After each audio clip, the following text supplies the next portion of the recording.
entre archivage traditionnel et culture du logiciel informatique. Au départ, deux mondes que tout semble opposé sur le papier. Et pourtant, une entreprise a su transformer ce défi en atout. Comment?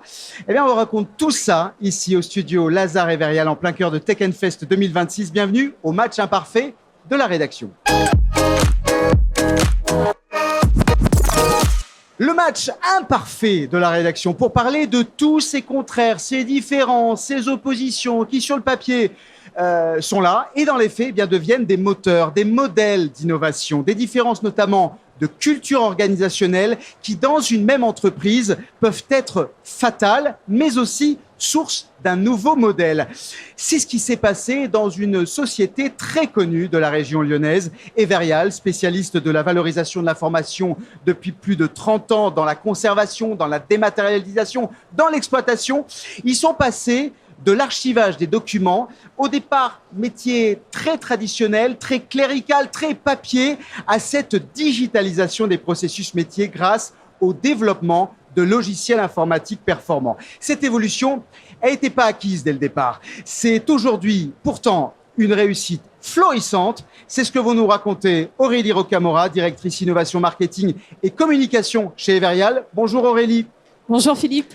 Laurent Rousset, directeur du digital chez Everial. Salut Laurent. Salut Philippe. Un habitué, il était déjà là l'an dernier. À l'année prochaine aussi. À une prochaine, exactement. Allez, venu, voilà. Et accro, on aime ça. Lucas Girardet à côté, directeur des opérations chez Everial. Salut Lucas. Bonjour Philippe, enchanté. Enchanté. Et ils sont accompagnés, tout ce beau monde d'Everial, du sociologue, entrepreneur, spécialiste des dynamiques collectives en entreprise, Daniel Hakim Hamadi. Salut Daniel Hakim. Salut Philippe. Ça va? Bonjour à tous. Ouais, ça très va bien. Super. Bon, ben voilà. Lucas, je vais commencer avec vous. Lucas Girardet. Everial, c'est une entreprise, on l'a dit, qui a 30 ans, qui depuis le départ propose des solutions d'archivage, d'optimisation de l'information en entreprise. Au départ, on peut le dire, vous n'êtes pas une société habituée à gérer de loin les données de vos clients. Vous n'étiez pas, disons-le, dans l'info nuagique, vous n'étiez pas dans les nuages, vous étiez sur le terrain. C'est dans les entreprises, dans les classeurs, dans les filières des sociétés que ça se passe. Et votre culture d'entreprise, dès le départ, ça a été la présence physique directement dans les bureaux de vos clients, au contact, au plus près. C'est ça l'ADN d'Everial, c'est ça l'ADN de l'entreprise? Effectivement, c'est ça. La première contrainte pour nos clients, c'est la contrainte réglementaire. On était là pour répondre à un besoin de conserver, pour des questions de droit, de questions de garantie, les documents et tout ce qui va autour du document. La deuxième contrainte, c'est le physique. Stocker, ça demande de la place, du volume, et puis ça coûte de stocker parce que quand vous faites du stockage dédié, c'est forcément plus onéreux que le mutualisé. Donc c'était ces trois problématiques-là.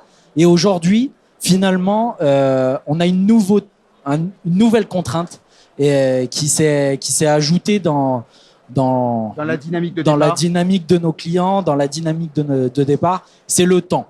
Le temps, on en manque tous. Et aujourd'hui, il y a la révolution il y a 30 ans au début de la société, c'était de restituer nos documents à J+1. Grande révolution, mais c'était il y a 30 ans. Aujourd'hui, les clients, ils attendent leurs documents, leurs données plus que le document même. Ils demandent l'info. Rapidement, hein. Maintenant, tout de suite, partout, que je sois en télétravail, que je sois à l'autre bout du monde, je l'attends à tout moment. Laurent Rousset, justement, vous êtes donc directeur du digital chez Everial. L'usage de la technologie chez vous, ça s'est imposé graduellement ou ça a été une rupture, une révolution dans l'organisation? Alors, avant de parler de digital, on a commencé déjà par numériser. C'est-à-dire que les documents dont parle Lucas, on a commencé à les numériser et ça reste encore un métier historique chez nous puisqu'on numérise encore plus de 40 millions de pages par an. Donc, c'est quand même encore quelque chose d'intéressant. Et à partir de ces assets numériques, on a proposé des logiciels à nos clients pour gérer ces actifs numériques dans des logiciels qu'on appelle de la gestion électronique de documents, de la GED, ou des entrepôts spécialisés où finalement on a proposé on a eu la même promesse à nos clients qui est la conservation de leur patrimoine informationnel. En gros, je vais conserver votre patrimoine documentaire de manière aussi sécurisée en archives physiques qu'en archives numériques. Et puis, la vraie révolution et le vrai changement, c'est que ces armoires numériques qui étaient un petit peu des armoires dormantes, puisque finalement, on consulte assez peu ces documents, que ce soit derrière, dans une armoire ou dans le dos. C'est le trésor de guerre, mais on n'a pas besoin forcément de l'avoir tout le temps. Ouais. Et ben maintenant, on est capable de les questionner. C'est-à-dire qu'on va, grâce à nos logiciels, être capable de parler à nos documents, de leur poser des questions. C'est ce qu'on appelle l'intelligence documentaire.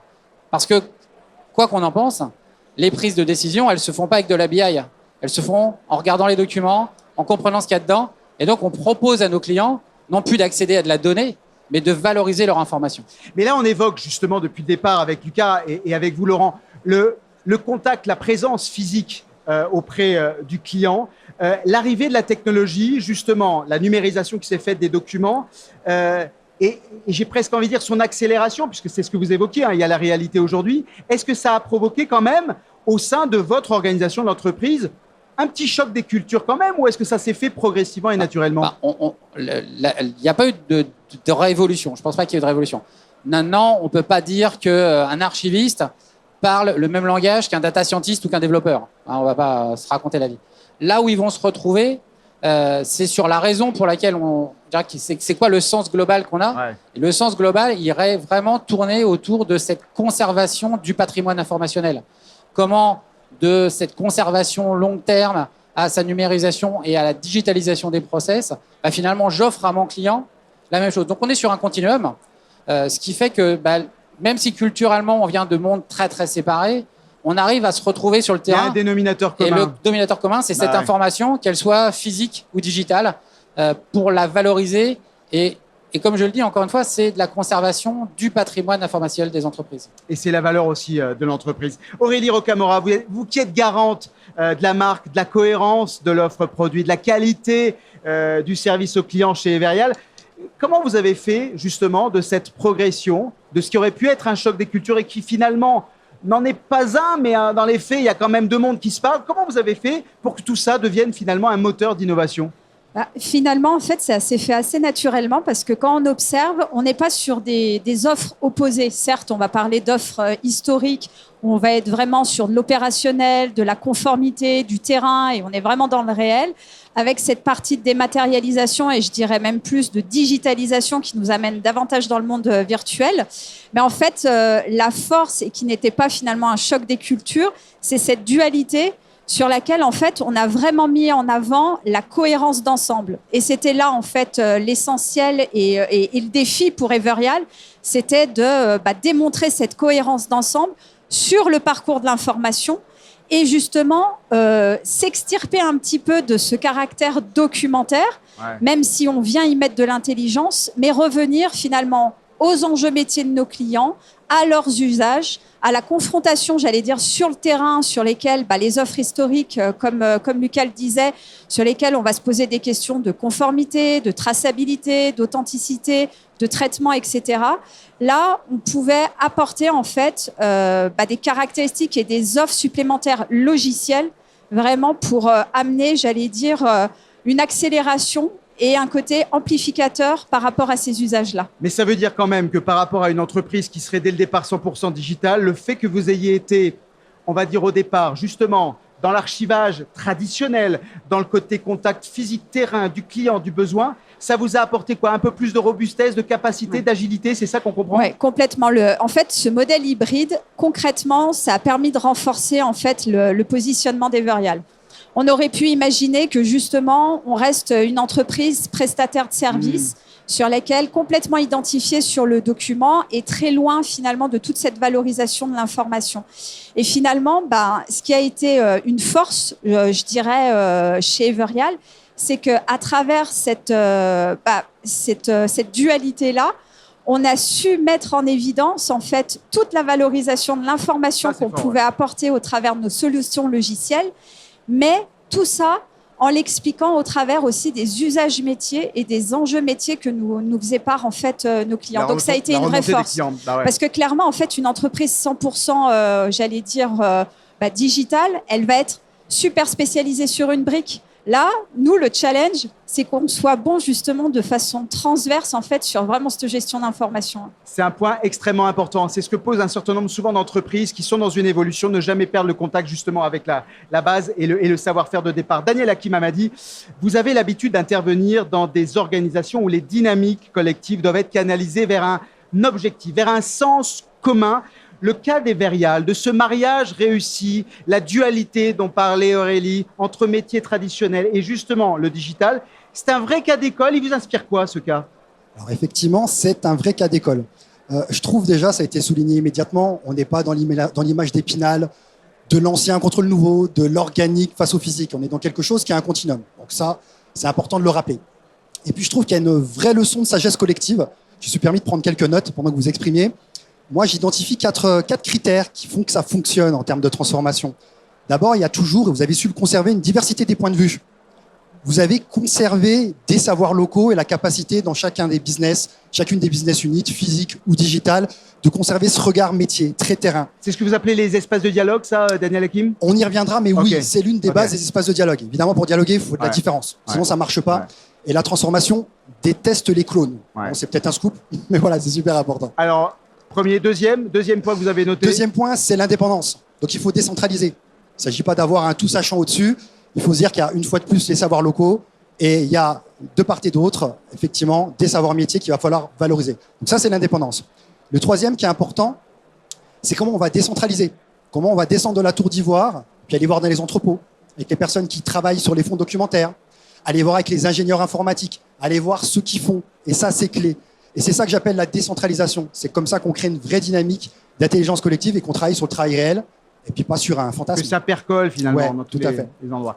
Et justement, venons-en, parce que moi, vous m'avez intrigué avec vos espaces de dialogue. Justement, ils interviennent comment dans cette configuration-là ? Et dans le cas des Verial notamment. Alors, l'espace de dialogue, c'est à la fois quelque chose de physique, mais c'est aussi symbolique. C'est une Ouais. manière de travailler ensemble. Alors, un espace de dialogue, c'est ta réunion qui est productive, parce qu'évidemment, la réunionnite, on est d'accord, c'est pas automatique, ok ? Mais on peut avoir également des ateliers d'intelligence collective, mais plus que ça, c'est comment tu vas faire en sorte au quotidien d'avoir une confrontation des cultures métiers. Vraiment, la base, c'est comment on va travailler à partir du travail réel. Alors, demander à un collaborateur, non pas ce qu'il voudrait de cette transformation, mais qu'est-ce que tu vis au quotidien ? Si on digitalise, qu'est-ce que ça change de ton job ? Qu'est-ce que ça change au quotidien ? Donc, il faut vraiment partir du terrain et pas avoir peur de la confrontation. On ne cherche pas le consensus immédiat. Bah, heureusement, c'est justement de l'énergie du dialogue que vient l'innovation. Cette approche des contraires qui se traduit en une solution innovante chez vous et Verial, elle a un nom, ça s'appelle Figital, le mariage de la gestion physique des informations d'entreprise couplée à l'usage d'outils numériques. En d'autres termes, Lucas Girardet, la technologie n'a pas supprimé les métiers terrain, elle leur a donné une nouvelle dimension. C'est ce qu'on comprend. Effectivement, on a des nouvelles dimensions dans notre quotidien métier, mais aussi on accompagne les clients dans leur propre mutation.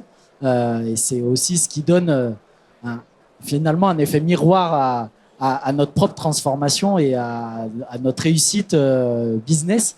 Donc, les nouveaux usages, ils renforcent aussi cette capacité ou ce besoin d'aller chercher le support physique pour finalement lui donner la pleine puissance, l'utiliser pour, comme je disais tout à l'heure, l'envoyer à l'autre bout du monde pour des questions de métier client, de conformité éventuellement. Aujourd'hui, on utilise les outils des Verial pour servir nos clients partout en France et à l'international. Et je voulais appuyer sur le fait que la présence physique, elle est là aussi pour répondre à un besoin de transmission finalement au sein des entreprises. On a collecté depuis plus de 30 ans des documents propres à chacune des entreprises et on est finalement le fil rouge, le garant entre les collaborateurs du passé, l'organisation du passé, le savoir, le cœur c'est ce que vous appelez l'actif, c'est le patrimoine. Le patrimoine informationnel, l'usage d'aujourd'hui, le besoin immédiat, c'est-à-dire la donnée que je vais chercher dans mes documents aujourd'hui, et anticiper les usages de demain via la technologie et via tous les médias qu'on peut utiliser. Mais là, quand je vous écoute, Et dites-moi si je me trompe, Aurélie, parce que vous êtes garante justement de la marque et de la philosophie. On a l'impression que c'est plus qu'une méthodologie de travail, là, ce que vous avez développé. C'est une vraie philosophie en tant que telle, l'organisation. Je dirais une vraie philosophie. Il y a une vraie conviction sincère, je trouve, dans la démarche de tous les collaborateurs chez Everyal, où en fait, je pense qu'on voit véritablement la force et la synergie qu'on peut avoir sur ce monde de réalité et un caractère très opérationnel de prime abord, et ce côté justement qui sur la partie logicielle qui va donner un effet d'accélération, d'amplification, je dirais, et ça c'est, j'allais dire, c'est le match parfait, mais qui au démarrage est parti justement de différence. Ils vous le remontent, ça, les clients, justement, cet effet d'amplification? Vous avez des retours? Oui, au niveau de la gamme logicielle? En fait, au niveau de la gamme logicielle, l'intérêt, c'est qu'on connaît nos clients. C'est-à-dire que, comme le disait Lucas, on les connaît depuis 30 ans, 35 ans. Donc, on n'est pas en train de leur vendre de la techno. On ne leur vend pas de la RAG, de l'IA, du LLM et tous les acronymes qu'on veut. Ce qu'on leur vend, c'est du métier. On les connaît intimement. On sait quels sont leurs pain points. On a, parmi nos clients, si je prends les experts comptables, on a 15 des plus gros cabinets des 20 en France. C'est énorme. Donc forcément, on sait leur parler. On n'est pas en train de leur vendre des éléments de techno, donc on est toujours sur une application que vous vendez. Non, c'est un métier. On va gérer un cas d'usage. On va dire tiens, c'est quoi un parcours LNMP, c'est quoi de l'onboarding. On est en train de leur parler leur métier et à partir de là, on peut être force de proposition. Et ça, c'est tout le patrimoine et la connaissance qu'on a du terrain. Daniel Hakim, est-ce que toutes les entreprises dites de métiers traditionnels peuvent, à l'image d'Everial, embrasser l'approche digitale numérique aussi naturellement, ou bien est-ce qu'il y a un processus quand même à observer? Il y a une méthodologie qui est à respecter? Est-ce qu'on peut appliquer ce modèle-là? Je suis tenté de te dire oui, mais à certaines conditions. Ce qu'il faut se dire une fois pour toutes, c'est plus on a de digital, plus on a d'IA, plus on a de techno, plus on a besoin d'humains. Donc la condition première, c'est de commencer par le métier. Alors comme tu as pu le dire, avec les réalités de terrain de tes clients, on commence par le métier. Seulement après ça, on parle des points de vue, des options possibles sur le terrain. Et in fine, on clôture avec les outils. Et je pense que le meilleur moyen de se planter, le pire match qu'on puisse faire, c'est commencer avec les outils. Eh bien, ça sera le mot de la fin. C'est ici que se termine le match imparfait de la rédaction. Merci à vous, Aurélie Rocamora, Laurent Rousset, Lucas Girardet, Daniel Hakim Hamadi. C'est la fin du match imparfait de la rédaction. Justement, il ne faut pas se planter. On commence pas par les outils, les métiers, les hommes. Tac, voilà.